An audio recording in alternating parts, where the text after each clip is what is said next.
បាទជំរាបសួរបងប្អូនអរគ្នាឥឡូវមុននឹងចាប់ផ្ដើមវិភាគទំនោរតម្លៃទីផ្សារហាឆេងមីអន្តរជាតិចង់មកអួត signal ដល់បងប្អូនគ្នាបន្តិចនេះបងប្អូនអរគ្នា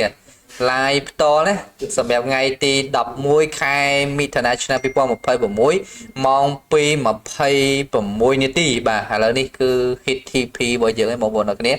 បាទចូលនៅ4092ឥឡូវនេះឡើងមកដល់4102វិញហើយបាទតម្លៃហាងចេញមាសនៅថ្ងៃទី11នេះមានការងើបឡើងមកវិញបន្តិចហើយបន្ទាប់ពីមានការធ្លាក់ចុះ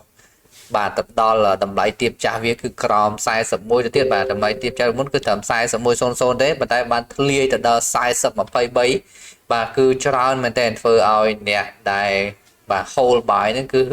មានមួយចំនួនធំហ្នឹងគឺចាប់ផ្ដើម sell ទុកវិញហើយ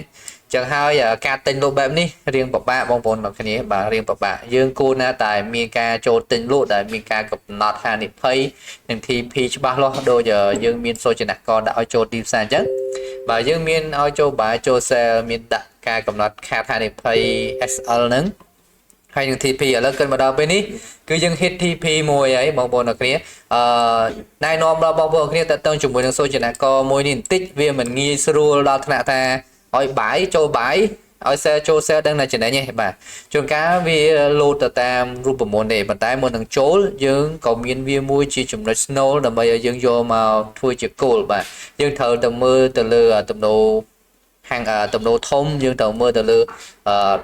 បកគោដើមទាននីមួយៗក៏ដូចជាមើលទៅលើព័ត៌មានដែលអាចជួយ support ទៅដល់តើយើងគួរចូលតាម signal ហ្នឹងឬក៏អត់ចឹងសម្រាប់ថ្ងៃនេះគឺខ្ញុំត្រឹមតែបានឲ្យចូលផ្សារម្ដងទេបាទថ្ងៃទី11នេះយើងមានគ្រប់ signal បងប្អូនអរគ្នានេះ golden signal របស់ខ្ញុំនេះបងប្អូនអរគ្នាអាចមើលបានបាទគឺខ្ញុំឲ្យចូលទិញនៅ40 90ទៅ40 95បាទអាចចូលទិញក្នុងចន្លោះហ្នឹងបាន TP ទី1ហ្នឹងគឺ4105ហើយឥឡូវនេះគឺ4107ហើយគិតត្រឹមម៉ោង2:30នាទីនេះហើយធ្លាប់ឡើងទៅដល់41:15នាទី10បាទគៀកនឹងប៉ះ TP ទី2បាទ TP ទី2នៅ41:20នៅឆ្ងាយគួរសមដែរប៉ុន្តែនៅពេលដែលយើង hit TP ទី1បើសិនជាយើងអត់ដាក់ TP ទេមានន័យថាយើងអាចរំកិល SL នេះឡើងមកដល់ម្ដុំនេះបានណាបាទឡើងមកដល់ម្ដុំ4101នេះចឹងបើសិនជាវានៅតែបន្តឡើងទៅទៀតយើងនៅតែបន្តចំណេញទៀតហើយបើវាធ្លាក់មកវិញយើងនៅសល់ចំណេញខ្លះដដែលជាប្រតិបត្តិការមួយដែលចូលទៅគឺមិនមានហានិភ័យតតែសោះនៅពេលដែលយើងបានចំណេញខ្លះហើយអញ្ចឹងគឺល្អមែនទេបងប្អូនអរគ្នាប៉ុន្តែវាល្អសម្រាប់តែការចូលទិញលក់រយៈពេលខ្លីបាទទិញលក់រយៈពេលខ្លីឥឡូវយើងចូលទៅកាន់ការវិភាគរបស់យើងដូចសពមួយដងតែម្ដងទៅគឺយើងចាប់ផ្ដើមពីការវិភាគទៅលើទំនោរធំរបស់ហាងឆេងមាសបាទយើងដឹងហើយថាកាលពីយប់មិញមានព័ត៌មាន CPI សំខាន់មែនទែនតទៅជាមួយនឹងកម្រិតអតិផរណាហើយយើងបកឲ្យចំនៅតែម្ដងនោះគឺសន្ទុះថ្លៃតំណែងបាទសន្ទុះថ្លៃតំណែងដែលអ្នកអតិជនធ្វើការបានធ្វើទិញទៅកាន់តំណែងរបស់គាត់នៅក្នុងប្រទេសបាទនៅក្នុងសហរដ្ឋអាមេរិកហ្នឹងអញ្ចឹងគិតមកដល់ត្រឹមគិតកាលពេលយប់មិញហ្នឹងបន្ទាប់ពីព័ត៌មានចេញមកគឺអត់សូវល្អទេយើងអាចក្រឡេកទៅមើលព័ត៌មានទីទៅមុននឹងត្រឡប់មកទំនោរវិញបាទកាលពីយប់មិញហ្នឹងគឺ CPI ចេញមកបាទសូមថយក្រោយតិចបាទ CPI ចេញមកហ្នឹងគឺ 0.2 បាទ core CPI ហ្នឹងគឺជាចំណុច snow ហើយដែលធ្វើឲ្យតម្លៃហាងឆេងមាសយប់មិញហ្នឹងមានការហក់ទៅលើបន្តិចប៉ុន្តែដោយសារតែទំនោរធំព័ត៌មានសំខាន់គឺมันអាចធ្វើតម្លៃហាងឆេងមាសហក់ទៅលើដាច់តែម្ដងទេគឺនៅតែរងសម្ពាធក្នុងការធ្លាក់ចុះបាទធ្លាក់តាំងពីព័ត៌មានចេញស្ទុះឡើងបានបន្តិចគឺបន្តធ្លាក់មកវិញរហូតទៅដល់40-20ជាងគិតមកដល់ថ្ងៃបង្កើតបានឡូមួយទៀតគឺនៅថ្ងៃទី11ខែមិថុនានេះគឺ40-23ឥឡូវទើបតែឡើងមករៀងបានច្រើនគួរសមវិញហើយបាទឡើងមកដល់41វិញចង់100លេខវិញជាងហើយបងប្អូនអរគ្នាដោយសារតែយើងឃើញថាចឹងហើយណាស់វាបានទៅដល់ low របស់វាមួយជា rejection មួយដែរស្របពេលដែលមានព័ត៌មានកម្ដៅពីខាងភូមិសាស្ត្រនយោបាយនៅតែបន្តមានចឹងវាក៏ធ្លាក់មកព្រឹកឯងបាទធ្លាក់មកព្រឹកត្រឹមតែចាប់ផ្ដើមឡើងវិញរឹកមកដល់ទៅម៉ោង2នេះរៀងមានដង្ហើមមកវិញបាទប៉ុន្តែអ្វីដែលយើងឃើញថាវាឡើងមកវិញនេះគឺវាពិតជាបានទៅប៉ះជាមួយនឹង support បាទតើតើជាមួយនឹង support លំហូរធំមកវានឹងពិតមែននេះបងប្អូនគេខ្ញុំបានគូខ្សែនេះយូរហើយបាទគូខ្សែនេះយូរហើយមិនមែនត្រឹមតែគូហើយវាចេញមកទេកាលហ្នឹងខ្ញុំបានវិភាគទំនោរនេះលំហូរ down trend ធំមួយនៅលើអារំផោត on trend ចាស់មួយលើទៀតហើយបើសិនជាវាបបែកហ្នឹងវានឹងធ្លាក់មកដល់ចំណុចហ្នឹងហើយវាពិតជាបានមកដល់ហ្នឹងមែនបងប្អូនគ្នាបាទមកដល់ហ្នឹងគឺវាបាន reject ឡើងទៅវិញហើយសម្រាប់ទំនោរធំវានៅតែក្នុងចន្លោះហ្នឹងខ្ញុំគិតថាវាអត់តន់តាណាទេប្រហែលជាអ្វីដែលត្រូវរងចាំបន្តទៀតគឺការចេញព័ត៌មានទៅទល់ជាមួយនឹងកម្រិតអត្រាការប្រាក់នៅថ្ងៃទី17ខែមិថុនានេះបាទបើសិនជាយើងក្រឡេកទៅមើលទិន្នន័យព្យាករណ៍បាទតើតើជាមួយនឹងក្រីរំពឹងថាតើធនាគារកណ្ដាលសហរដ្ឋអាមេរិកនឹងធ្វើការរក្សាអត្រាការប្រាក់ឲ្យនៅខ្ពស់ដដែលឬក៏កាត់ឬក៏ដំឡើងនោះយើងឃើញថាគិតមកដល់ត្រឹមថ្ងៃទី11នេះបាទភាគរយដែលថាធនាគារកណ្ដាលសហរដ្ឋអាមេរិកនឹងបន្តរក្សាអត្រាការប្រាក់ឲ្យនៅដដែលគឺចន្លោះពី 3.50 ទៅ 3.75 ហ្នឹងគឺមានអត្រាចំនួន 98.3% បាទហើយក៏មានអ្នករំពឹងថាធនាគារកណ្ដាលសហរដ្ឋអាមេរិកអាចនឹងកាត់ខ្លះដែរគឺមានបាទបើគេកាត់គឺកាត់តម្លាក់ទៅពី0.25 បាទ 0.25% ចឹងមានតែ 1.7% ទេ 1.7 គឺតិចមែនតើយ៉ាងហោចណាស់យើងក៏អត់មានឃើញថាមានក្រីរំពឹងថាធនាគារកណ្ដាលសហរដ្ឋអាមេរិកនឹងដំឡើងដែរបើសិនជាដំឡើងអត្រាការប្រាក់មែនខ្ញុំបាននិយាយតាំងពីលើកមុនហើយអីមាសគឺលែងទប់ជាប់នៅតំបន់ 4000 កុដហ្នឹងហើយបងប្អូនគ្នានឹងមករត់នៅក្នុងតំបន់ 4300 ទៅ 4900 បើសិនជាធនាគារកណ្ដាលសហរដ្ឋអាមេរិកមានការរំពឹងមិនបាច់ចាំដល់ដំឡើងមែនទេបាទគាត់តែមានការរំពឹងខ្លះថានឹងមានការដំឡើងគឺច្បាស់ជាធ្លាក់មកដល់3800 3900ភ្លាមនេះជាការមើលឃើញរបស់ខ្ញុំប៉ុន្តែអត្រាច្រើនដែលថានឹងមានការរក្សាអត្រាការប្រាក់ហ្នឹងក៏វាកំពុងតែជះឥទ្ធិពលរួចរាល់ហើយថា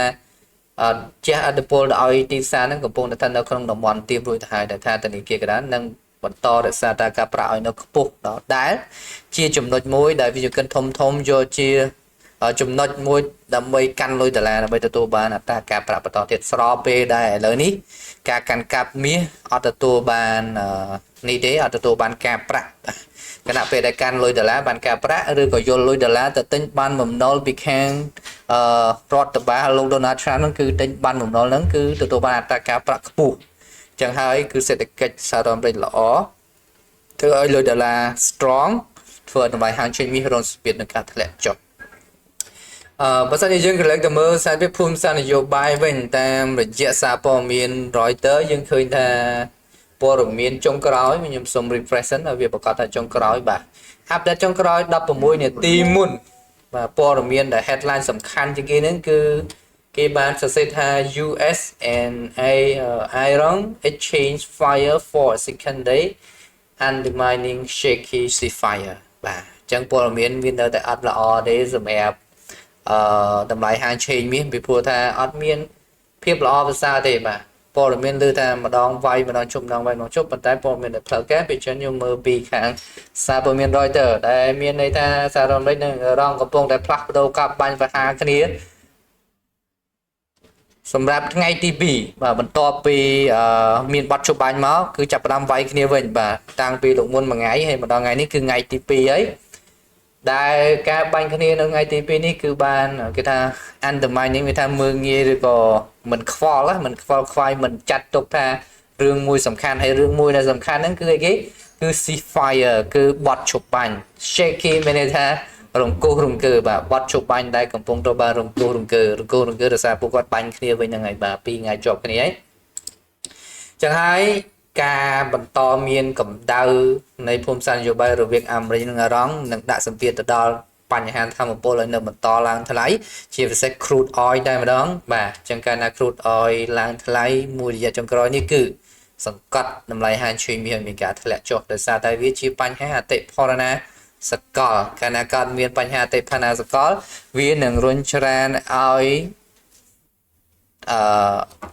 អ្នកដែលគ្រប់គ្រងឬក៏អ្នកដែលធ្វើគោលនយោបាយរូបិយវត្ថុនៅខាងធនាគារកណ្ដាលសហរដ្ឋអាមេរិកហ្នឹង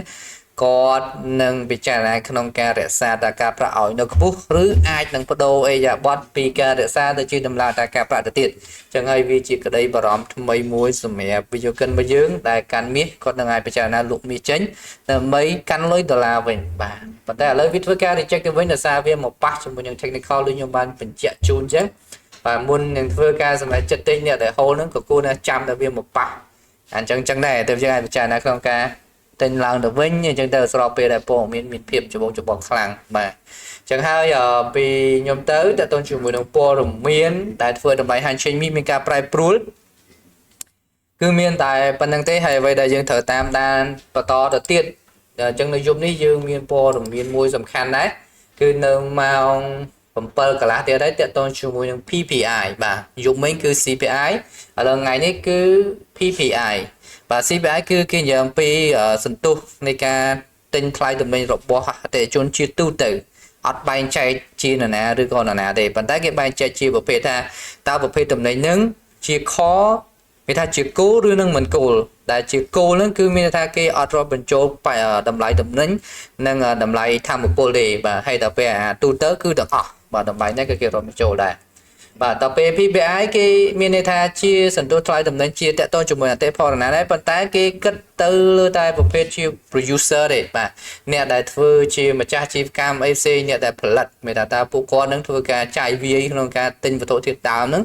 nông atra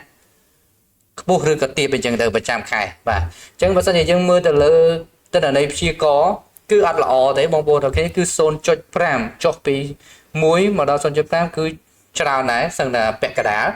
hay ta tôn chung mùi nâng thò mà đà khó cứ cho pram hay thò mà nó cứ cho pi mùi chơi buôn mó xôn chơi bầm bờ trứng sầm hẹp chúng tôi từng nói nhưng cái tháp tiếp xa chập đam vì e gầy đại việt cho một đo cả lại support đại việt để nhóm ban dày mấy nắng hay lan từ lò một mấy nắng có vi miên cầm lăng pi po rồi miên mùi đây là chơi thò mà đá nó pe là miên po rồi miên sầm khán tiếp xa chập đam price in một miên chập đam phơi scam một phép trôi tiếp xa một và trôi tiếp xa một trứng làm bài hai trên mi ai và con ông muôn po rồi miên chính ai thưa cả họ lao từ đó một đồng mà buôn po mà rồi chặt sập ai chiêng đấy nó bao bao nó cái và cô đại trà này trong ca bãi bàn tay là xa tại lớn đi dương miền phong san dục ban đại chi rương reng step mình ở đầm lại hàng trên miền họ làm bàn tay dương còn miền mà chấm nói cứ theo tôi chụp mùi đồng po miền là trên để chụp đi cứ chia chụp sòng khán để phơi ở đầm lại hàng trên miền ai đừng miền ca họ làm tất cả bọn buôn po mà rồi chất sập là làm vinh và chứng bóng bóng kia ai bị trả là tam ca cúa hai và sân gì trong tôi ban đầm lại tinh lộ đại miền sự vật tập hiệp miền pen ca cho ba lo mình 300 khoa la mi lang đào lá cho đào lá thế và bóng bóng khi ở các đây là cho tisa np đá dương cho p nắng cầm nốt khát chấm đánh np nó ngày hai và bảo vì khát có kha tới và mùi pan ca nó có kha tới công 300 khoa lấy còn tại bóng bóng ở kia dương sao một mưa là tập hall đại signal như ban đã cho nó con group và sân dự kiện này mà tất trong cõi khơi ra đôi chuyện thlo miền SL nằm ở đó đấy mong bọn nó kia chứ dương kết mưa tới và một ngày pi đòn bay đón hay sở bộ châu kia SL tâm là ban mà đó không mà tất trong khỏi đi tao dương kết ha vì trình này như thế có ọt trên này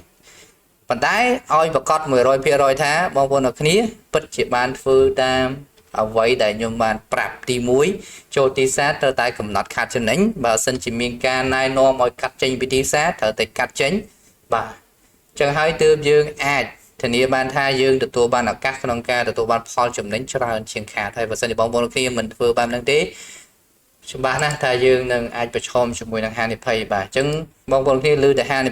pay bà chỉ tu tới nhung cho chất như vậy hưởng hai pay vì pro dương bậc cam shop chúng mình đang cô ca về thiên ca bây dương ở trong đọc sài từ đó để chun đại có job khát cho đó thầy ao dương đọc sài thì dương còn đang đọc sài mày đấy pro ta dương chỉ mình tu tới đi kia và sân chi ai đọc sài ban bên mến mà là ấy tin xa ní cái lên hao tha tin xa đại miền hà này phải vậy vì tôi chỉ tin xa đây zero hà này phải vậy bà chẳng miền đây ta bảo vì chua pa nhà hai cứ pa nhà hai bà bị bạ con cả đọc sài mà tên và vậy đại đọc sài ban thì muối cứ luôn ấy miền đam tôn tràn rực ọt miền đam tôn hái trở bột cho mùi năng sầm nàng điệt bà thì họ đã bao gồm khi chụp bài cho đó được chụp sale cho đó hay trong ở viên màu chỉ trình đánh mình và bất chỉ miền nằm nó sai phần tái tao dương anh miền là tập việc thua vì ở tí muối đã tôn là tràn bà hay tục việc tới cái lối vì là tao dương trình đánh mình chẳng miền này ta dương thở sầm nàng về năng mình thì hà vào miền sầm nang ta miền po rồi miền nơi việt nam tại dương trình đánh vĩnh là dương trình đánh tờ vợ tế dương khá từ đảng chừng dương chỉ ba chỉ chữ cơ ba chỉ mùi đường rương lang chọc bao mí hay miền tên tới dương ở tờ chữ cơ ba mùi việt nam được cái chói dương chạm tại việt nam họ các tinh và việt វាចុះរកកាសតែងវាឡើងរកកាសលក់ឬក៏មិនចាំចុះខ្លាំងឡើងខ្លាំងហើយយើងឲ្យតែមានវិន័យក្នុងការចូលទីផ្សារច្បាស់ណាស់ថាយើងយូរនឹងឆាប់នឹងទទួលបានលទ្ធផលក្នុងការទិញលក់ហ្នឹងហើយបងប្អូនអរគ្នាបាទអញ្ចឹងសម្រាប់អ្នកដែលចាប់អារម្មណ៍ចង់សាកសួរព័ត៌មានតើតើជាមួយនឹងសូចនករដែលខ្ញុំបានបង្ហាញឬក៏ចង់ស្វែងយល់រៀនសូត្រព្រោះយើងមានថ្នាក់បង្រៀនដែរបាទថ្នាក់បង្រៀនរបស់យើងគឺយើងមាននៅថ្ងៃទី16និង17ថ្ងៃទី16គឺជាថ្នាក់បង្រៀនផ្ទាល់តែម្ដងបាទដោយលោកគ្រូឡុងសំណាងនឹងជាមួយនឹងខ្ញុំបាទឧត្តមដែលជាវាគ្មិននៅក្នុងថ្នាក់បង្រៀនហ្នឹងហើយនៅថ្ងៃទី17យើងនឹងមានថ្នាក់អនឡាញមួយទៀតសម្រាប់បងប្អូនដែលនៅតាមបណ្ដាខេត្តឥឡូវនេះថ្នាក់អនឡាញយើងមានអ្នកចុះឈ្មោះចូលរួមច្រើនហើយបាទតែសម្រាប់ថ្នាក់បង្រៀនផ្ទាល់វិញយើងដោយសារតែយើងបកគោប្រកាសថាយើងមានថ្នាក់អនឡាញទៅបែរជាអត់សូវមានអ្នកចង់មករៀនផ្ទាល់វិញបាទខ្ញុំលើកទឹកចិត្តឲ្យពិចារណាក្នុងការមករៀនផ្ទាល់បងប្អូនអរគ្នាព្រោះថារៀនផ្ទាល់នឹងទទួលបានប្រសិទ្ធភាពជាងថ្នាក់អនឡាញបាទខ្ញុំហ៊ាននិយាយចឹងព្រោះថាប៉ុន្តែយើងនៅតែធ្វើថ្នាក់អនឡាញអញ្ចឹងសម្រាប់អ្នកដែលនៅតាមបណ្ដាខេត្តទោះបីថាគាត់មិនទទួលបានចំណេះដឹងអាចយកទៅទិញលក់ខ្លួនឯងបានប៉ុន្តែអ្វីដែលគាត់នឹងទទួលបានហ្នឹងគឺចំណេះដឹងដើម្បីទុកការពារខ្លួនបាទការពារខ្លួនហ្នឹងមានន័យថាគាត់ដឹងថាក្នុងទីផ្សារនេះមានគុណសម្បត្តិអីគេខ្លះមានគុណវិបត្តិអីគេខ្លះមានហានិភ័យគេខ្លះគាត់អាចធ្វើការពារហានិភ័យទាំងអស់ហ្នឹងបាននៅរបៀបណាបាទចឹងហើយនឹងជាចំណុចស្នូលដែលអ្នកទាំងអស់គ្នានឹងទទួលបានពីថ្នាក់រៀនរបស់យើងបាទដូចគ្នាមានចំណាប់អារម្មណ៍ចង់សាកសួរព័ត៌មានចុះឈ្មោះចូលរួមសិក្ខាសាលារបស់យើងតាក់ទងមកកាន់ខ្ញុំបាទតាមរយៈលេខនៅក្នុង caption ចឹងសម្រាប់ព័ត៌មានចែកចម្លែកតាក់ទងជាមួយនឹងទីផ្សារឆេងមានសម្រាប់ថ្ងៃទី11ខែមិថុនាគិតត្រឹមម៉ោង2:40នាទីជាងនេះគឺមានតែប៉ុណ្្នឹងទេពីខ្ញុំបាទឧត្តមហើយយើងនឹងធ្វើការជួបគ្នាបន្តទៀតនៅថ្ងៃស្អែកបាទអរគុណច្រើនបងប្អូនអរគ្នាដែលសម្រាប់ការគ្រប់គ្រងនិងការតាមដានស្ដាប់ការពិភាក្សារបស់ខ្ញុំហើយបើសិនបងប្អូនគ្នាចង់ទទួលបានព័ត៌មានរហ័សបងប្អូនគ្នាអាចចូលនៅក្នុងក្រុម Telegram បានតែយើងមាន app ដែលព័ត៌មានជាប្រចាំតែម្ដងគឺយើងមាន link នៅក្នុង caption ដូចគ្នាបាទហើយបាទជាចុងក្រោយគឺកុំភ្លេចជួយ like share ឬក៏ follow page ផងដើម្បីទទួលបានព័ត៌មានលម្អិតទាន់ហេតុការណ៍ពីខ្ញុំបាទឧត្តមអរគុណច្រើនបងប្អូនគ្នាជួបគ្នានៅវេលាក្រោយទៀត